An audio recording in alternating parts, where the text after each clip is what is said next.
फक्त जागा बदलतायत, घटना नाही। आणि म्हणूनच महिला कधी सुरक्षित होणार हा प्रश्न आता महाराष्ट्रातल्या गावागावातून विचारला जातोय। बदलापूरच्या घटनेनंतर तर नराधमाला लवकरात लवकर फाशी देण्याची मागणी जोर धरली। लवकर न्याय मिळावा म्हणून आरोपीवर पोक्सो लावून फास्ट ट्रॅकवर खटला चालवला जाणारही आहे। पण या पोक्सो लावलेल्या आरोपींचं होतं काय पुढे? हे खटले चालतात कसे?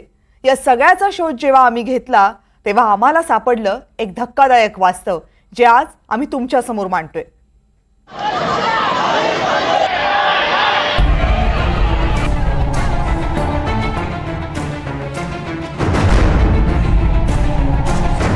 बदलापुरातला हा जनआक्रोश, सगळ्या आंदोलकांची एकच मागणी होती, चिमुरड्यांवर अत्याचार करणाऱ्या आरोपीला फाशी द्या।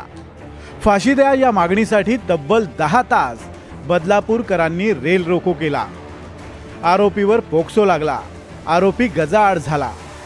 खटला फास्ट ट्रॅकवर चालवून आरोपीला कठोरात कठोर शिक्षा देण्याची अनेक आश्वासनं दिली गेली, पण प्रत्यक्षात कोर्टाच्या कागदपत्रांनी एक धक्कादायक गोष्ट उघड केली आहे।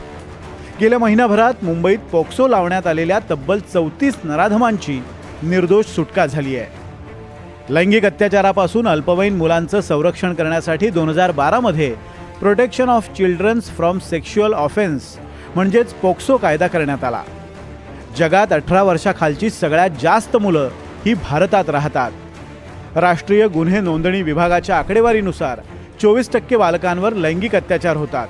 या कायद्यानुसार किमान 10 वर्ष शिक्षा तर जास्तीत जास्त जन्मठेपेची किंवा प्रसंगी फाशीचीही तरतूद करण्यात आली आहे। या कायद्याअंतर्गत 12 वर्षाखालच्या मुलींवर बलात्कार करणाऱ्याला फाशीची शिक्षा देण्यात येईल।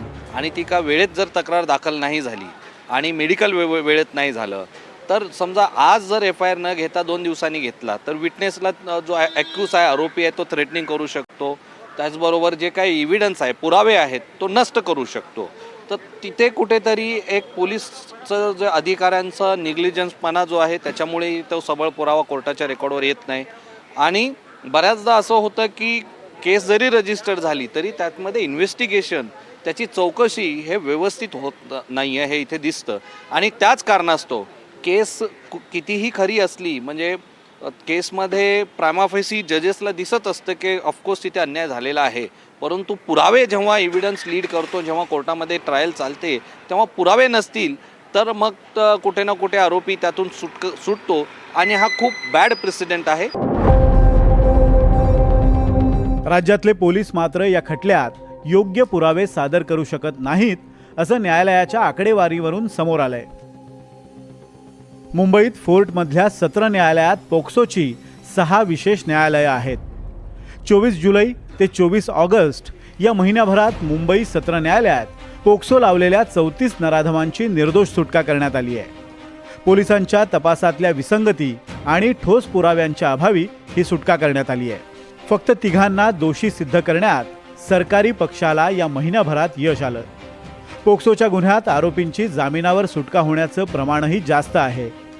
महिन्याभरात तब्बल 40 नराधमांना जामीनही मंजूर झाला, तर फक्त 8 जणांचा जामीन फेटाळला गेला।